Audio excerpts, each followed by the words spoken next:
Hello guys, तो कैसे हैं आप लोग। आई होप आप लोग अच्छे होंगे। जी हमारे दोस्तों, तो आप सबको मैं बता दूं, पावर स्टार पवन सिंह का कल जन्मदिन है।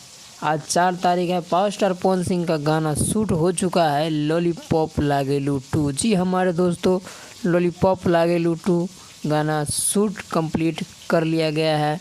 पावर स्टार पवन सिंह और साथ में सनी लियोनी है। जी हमारे दोस्तों, जो कि 17 घंटा का रिहर्सल किया था दोनों, पावर स्टार और सनी लियोनी।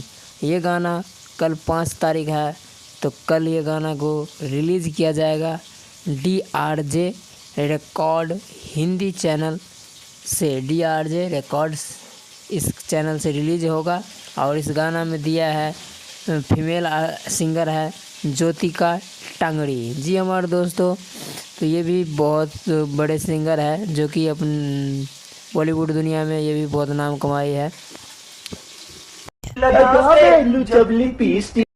तो ये वीडियो आप सबको कैसा लगा, और अच्छा लगा तो लाइक शेयर कमेंट जरूर कीजिएगा। फिर मिलते हैं नेक्स्ट वीडियो में, तब तक के लिए बाय बाय।